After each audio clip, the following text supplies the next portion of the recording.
जो क्वेश्चंस पे मैं अंदाजा लगा रही थी वो क्वेश्चंस भी मेरे सही हो गए थे। स्वागत है आप सभी का मेरे चैनल पर एक नए वीडियो के साथ। मैं दीपिका कुमारी आज आप सभी के साथ एक ऐसी वीडियो लेके आई हूँ कि 2 महीने में आप अपने एग्जाम की री प्रिपरेशन कैसे कर सकते हैं। क्योंकि आप लोगों को पता चल ही चुका है कि एनटीए का जो डेट आ चुका है वो है 21 अगस्त से लेके 4 सितंबर तक आप लोगों के एग्जाम कंडक्ट होंगे। और ये काफी लंबा चलने वाला है एग्जाम, और जो एग्जाम होने वाला है वो सीबीटी मोड पे होने वाला है, यानी कि ऑनलाइन एग्जाम होने वाला है। ऑनलाइन एग्जाम या ऑफलाइन एग्जाम, आपको कौन सा बेटर लगता है? तो चलिए मैं अपना बताती हूँ। मुझे ऑनलाइन एग्जाम ज्यादा अच्छा लगता है, क्योंकि ऑनलाइन एग्जाम में इस तरीके का कोई स्कैम होने का चांस नहीं होता। होते हैं लेकिन उसको पकड़ा जा सकता है। लेकिन ऑफलाइन एग्जाम वाला स्कैम बहुत ज्यादा डेंजरस हो जाता है। देखिए अभी तो आप लोग देख ही चुके कि कैसे एग्जाम चुटकी में एकदम आज एग्जाम देके आए, कल घर भी नहीं पहुंचे, कैंसिल हो गया। तो इस तरीके की चीजों से बचना है तो ऑनलाइन एग्जाम ज्यादा अच्छा है, मुझे ऐसा लगता है। आप लोगों को क्या लगता है जरूर कमेंट करके बताइएगा। और रही बात प्रिपरेशन की, तो प्रिपरेशन तो करना ही है। आप लोगों को एक बात जरूर पता होगा कि सबसे ज्यादा संघर्ष कौन करते हैं। आप लोगों को पता है क्या? सबसे ज्यादा संघर्ष जो है वो एक विद्यार्थी करता है, एक स्टूडेंट करते हैं। क्योंकि उनके लाइफ में आर नहीं तो पार का मैटर हो जाता है। तो सबसे ज्यादा संघर्ष जो करते हैं वो एक विद्यार्थी करते हैं। और विद्यार्थी जीवन में है तो हमें संघर्ष करना ही पड़ेगा। अगर आज हम संघर्ष नहीं करेंगे तो कल हमें परिणाम अच्छे नहीं मिलेंगे। इसीलिए संघर्ष कीजिए, परिणाम की चिंता मत कीजिए। परिणाम जरूर ही बहुत ही अच्छा मिलेगा। जिस तरीके से आप संघर्ष कीजिएगा परिणाम उसी अकॉर्डिंग आपको मिलेगा।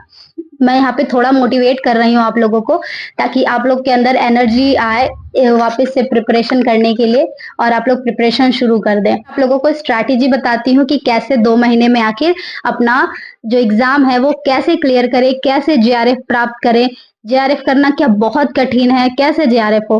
तो देखिए जेआरएफ करना बहुत ज्यादा कठिन नहीं है, बस प्रिपरेशन करना कठिन है। अगर आप लोग प्रिपरेशन कर रहे हैं तो उस वक्त जैसा आप लोग प्रिपेयर कीजिएगा रिजल्ट तो वैसा ही आएगा। तो इस तरीके से प्रिपरेशन कीजिए कि आपका जेआरएफ एकदम पक्का हो जाए। जैसे कि मैंने आप लोगों को अपने वीडियोस में बताया है कि मैंने जो अपना पूरा सिलेबस कंप्लीट किया था यूजीसी नेट जेआरएफ के लिए, वो मैंने 2.5 महीने में कंप्लीट किया था। मुझे ज्यादा टाइम नहीं मिला, मैं दिन रात करके पढ़ के अपना सिलेबस कंप्लीट की थी। क्योंकि मुझे जेआरएफ चाहिए था, मेरे अंदर वो चाह थी कि मुझे जेआरएफ चाहिए, मतलब चाहिए किसी भी हाल में मुझे दिसंबर तक जेआरएफ करना है तो करना है। वो मैंने अपना एक टारगेट सेट कर लिया था कि मुझे इतने ही दिन में कंप्लीट करना है तो करना है। तो कहते हैं ना, जो चीज आप सोचते हैं वही चीज होने लगती है। शाहरुख खान का भी डायलॉग है, आप लोगों को याद होगा। किसी चीज को आप अगर पूरे शिद्दत से चाहो तो पूरी कायनात उसे मिलाने में लग जाती है, कुछ इसी तरीके का डायलॉग है। तो जो चीज आप सोचते हैं ना वैसा ही होता है, इसीलिए वैसा ही सोचिए जो आपको चाहिए। मुझे जेआरएफ चाहिए था, मैं हर जगह हर टाइम यही बोलती थी मेरा जेआरएफ हो जाएगा, मेरा जेआरएफ हो जाएगा। सब मुझे पागल भी बोल देते थे कि पागल हो चुकी है। लेकिन ऐसा नहीं है, मैं बस वो चाहती थी कि मैं ये देखना चाहती थी कि सच में ऐसा होता है क्या, जो चीज हम लोग सोचते हैं वो हो जाता है। तो बस मैं वही सोचती रहती थी और मेरा वैसा हो गया। इनफैक्ट मैं तो नंबर भी बोलती थी कि भगवान मुझे इतने नंबर चाहिए, इतने नंबर मेरे प्लीज ला देना, पर मेरा अराउंड में आ गए। तो कहीं ना कहीं ये चीज सही है, साइकोलॉजी के अनुसार भी ये चीजें सही है कि जो चीज आप बार बार सोचते हैं वैसा ही होता है।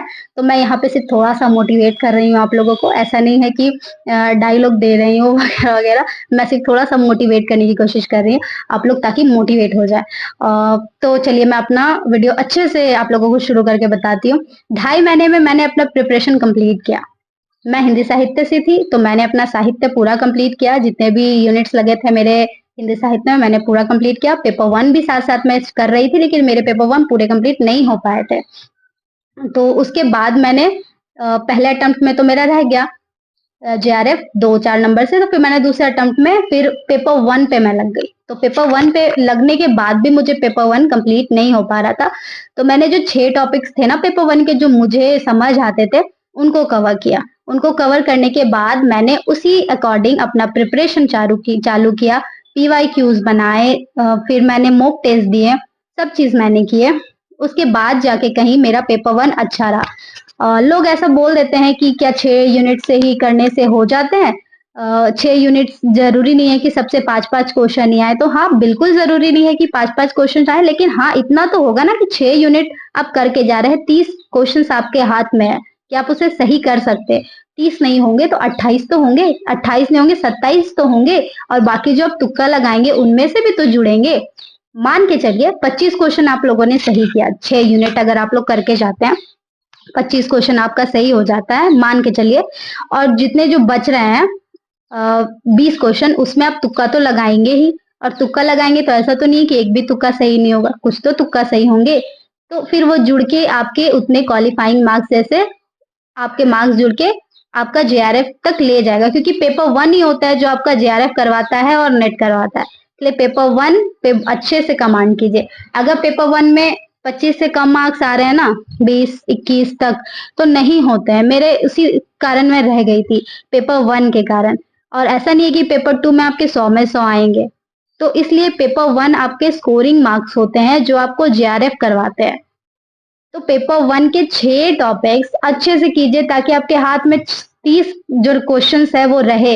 अगर 30 सही नहीं होंगे, 25 सही होंगे, 25 सही हो जाएंगे, और जो 20 क्वेश्चंस बच रहे हैं जिसको आप लोगों ने पढ़ा है लेकिन बहुत अच्छे से नहीं, लेकिन ऐसा है कि क्वेश्चन सही हो जाएंगे, तो उन क्वेश्चन से होते हैं कि आपका मार्क्स इधर इंक्रीज होगा, तो दोनों मार्क्स जुड़ के आपके जेआरएफ के मार्क्स तक पहुंच जाएंगे।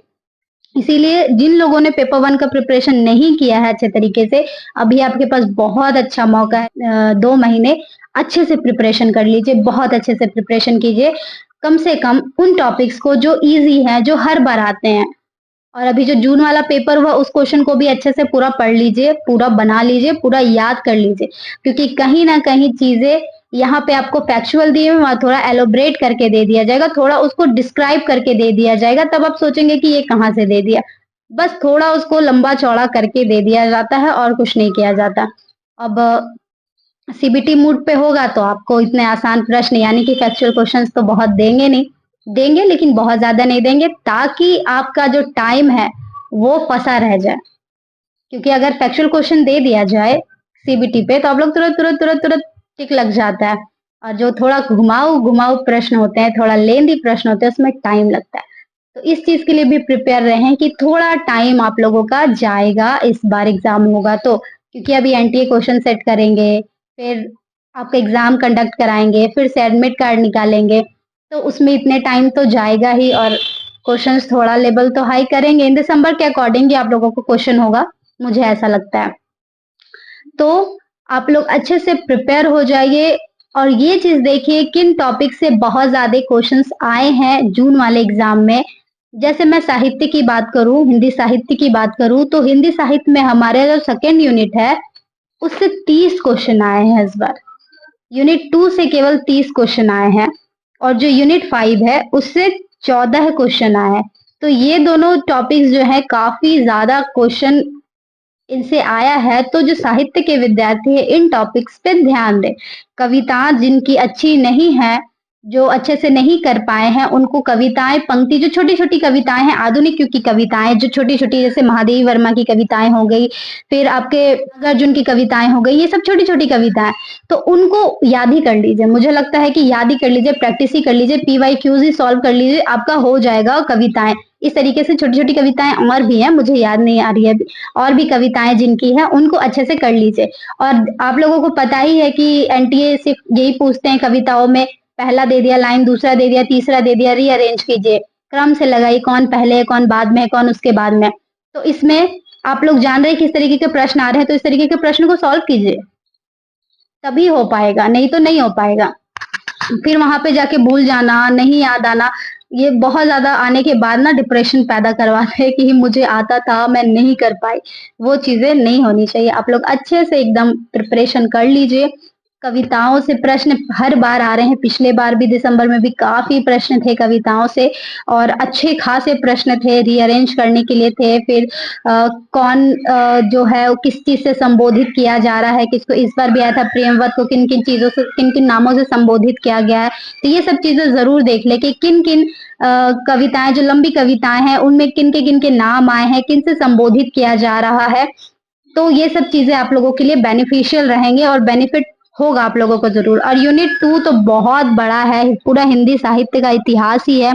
उसमें आजकल तो नवीन रचनाकार या नवीन जो है उनके बारे में दे दिया जा रहा है, तो कैसे भी करके तो करना ही पड़ेगा। तो कम से कम जितने PYQs में जो हिंदी साहित्य के इतिहास से प्रश्न है उनको कर लीजिए, ताकि उनसे अगर रिलेट करके कोई क्वेश्चन आए तो वो गलत ना हो जाए। तो ये चीजें कहीं ना कहीं आपके लिए बेनिफिशियल रहेगी, मुझे ऐसा लगता है, क्योंकि मैं इसी तरीके से प्रिपरेशन करती थी। मैंने अपना पूरा प्रिपरेशन कर लिया। इनफैक्ट मैंने हिंदी साहित्य का इतिहास तो ऐसे कहीं से नहीं पढ़ा था, मैं आचार्य शुक्ल की पुस्तक ही पढ़ी थी। और शुक्ल की पुस्तक से इतने सारे को मुझे ऐसा लगता है कि जो भी प्रश्न आए थे, मुझे ऐसा लगा वो आचार्य शुक्ल की पुस्तक से काफी हद तक मैच कर गई थी और डायरेक्ट टू द पॉइंट थे उनसे, तो हो गया था मुझसे। लेकिन अब आ रहे हैं और आधुनिक रचनाकार, तो उनको उनके विषय में तो आपको पढ़ना ही पड़ेगा। और मेरी स्ट्रैटेजी जो रही थी, मैं सिलेबस कंप्लीट करने के बाद PYQs, हर टॉपिक के PYQ, टेलीग्राम क्विज, फिर और किसी ऐप में क्विज, फिर यूट्यूब पे क्विज, बस मेरा क्विज ही चला 6 महीने अच्छे तरीके से, क्योंकि मेरे पहले अटेम्प्ट में ही मेरा सिलेबस कंप्लीट हो गया था। तो दूसरे में मैं सिर्फ क्विज टेस्ट यही मेरा चला। तो उसी से कहीं ना कहीं बहुत ज़्यादा बेनिफिट मिला मुझे। और जो क्वेश्चंस पे मैं अंदाज़ा लगा रही थी वो क्वेश्चंस भी मेरे सही हो गए थे पेपर 1 के, केवल और केवल क्विज टेस्ट इन्हीं सब की वजह से। मैं अंदाजे पे भी बहुत से, मतलब मुझे ऐसा लग रहा था कि ये मुझे एक मिल गया उत्तर, क्योंकि उसमें है कि A सही है, B सही है, D सही है, E सही है, फिर सीक्वेंस मिला रहा है, B सही है, D सही है, E सही है, तो उसमें आपको मिलाना ही पड़ेगा कौन सा सही है। तो अगर मुझे एक भी सही मिल रहा था ना, तो मैं उसके अकॉर्डिंग उसको टिक मार रही थी कि एक मुझे तो सही लग रहा है, यही होना चाहिए। एक मैं एकदम श्योर होती थी कि हाँ यही होगा। ऑप्शंस भी ऐसे ही थे, ऐसा नहीं था क्वेश्चन टफ था तो ऑप्शन आसान थे, ऐसा था कि सिर्फ एक ही ऑप्शन में वो आपको मिल रहा होता था, जो ऑप्शन आप जैसे कि मान लीजिए बी भी 2 ऑप्शन में बी नहीं दे दिया था, सिर्फ एक ही ऑप्शन में दिया, तो आप उस तरीके से टिक लगा सकते थे। उस तरीके से क्वेश्चंस आए हुए थे, तो बहुत अच्छे तरीके से अटेम्प्ट हो जाता है अगर आप पढ़ते हैं तो, और आप कहीं ना कहीं श्योर होते हैं कि आपका हो जाएगा।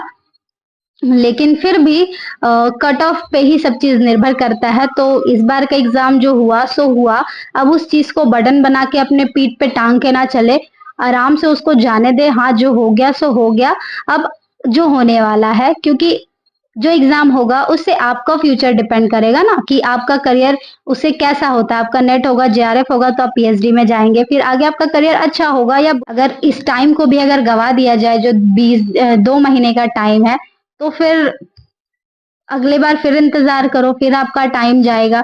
तो इसलिए जितना टाइम बचा है उतने में ही कवर कर लीजिए अच्छे तरीके से। और अगर आप लोगों को मेरी वीडियो अच्छी लगी, समझ आई, इंफॉर्मेटिव लगी, तो प्लीज चैनल को लाइक, शेयर और सब्सक्राइब जरूर करें। और साथ ही साथ मेरे टेलीग्राम चैनल पे भी ज्वाइन हो जाए, वहां पे मैं पेपर 1 से रिलेटेड चीजें डालती रहती हूँ। पेपर 1 से रिलेटेड जो मेरे PDFs है, मतलब मेरे नोट्स है, उनको भी डालती हूँ, उन्हें भी आप लोग देख सकते हैं। फ्री ऑफ कॉस्ट है, आप लोग जाएं, ज्वाइन हो, और आराम से मेरे नोट से भी अगर आप लोगों को पढ़ना है तो मेरे टेलीग्राम चैनल पे जाके आप लोग ज्वाइन हो सकते हैं और पढ़ सकते हैं। और अगर आप लोगों को किसी चीज के बारे में जानना है, कुछ और चीजें, कुछ और स्ट्रैटेजीज, या फिर किन्हीं टॉपिक के विषय में कहीं दिक्कत है, तो प्लीज कमेंट कीजिए, मैं उन टॉपिक्स से रिलेटेड भी चीजें बताऊंगी। मैंने पेपर 1 से रिलेटेड 2 टॉपिक्स से मैंने समझाया है इजी ट्रिक्स के माध्यम से, जो बाइनरी है और लॉजिकल रीजनिंग का जो स्क्वायर ऑफ अपोजिशन है, उससे मैंने ट्रिक के माध्यम से बताया कि कैसे क्वेश्चन सही किया जाए। तो अगर इसी तरीके से किसी टॉपिक पे आपको दिक्कत है तो प्लीज कमेंट कीजिए, ताकि मैं उससे रिलेटेड वीडियोस बनाऊं और आप लोगों के लिए चीजें आसान करूं। क्योंकि मैं अपनी चीजों को बहुत आसान करके पढ़ती थी, क्योंकि मुझसे रटा वटा नहीं जाता था, मुझसे याद नहीं होता था बहुत सारा चीज, तो मैं चीजों को आसान करके ट्रिक बना के ही याद करती थी। किसी भी टॉपिक में आप लोगों को दिक्कत है जरूर कमेंट कीजिए, मैं उससे रिलेटेड वीडियोस भी बना दूंगी। दिक्कत है तो जरूर कमेंट कीजिए, पूरा कमेंट सेक्शन खुला हुआ है, आराम से कमेंट कीजिए, जी भर भर के कमेंट कीजिए, ताकि मैं भी जान पाऊँ कि क्या दिक्कत चल रही है, क्या परेशानी चल रही है, मैं उससे रिलेटेड वीडियोस बनाऊं। और do like, share and subscribe. Bye bye, thank you.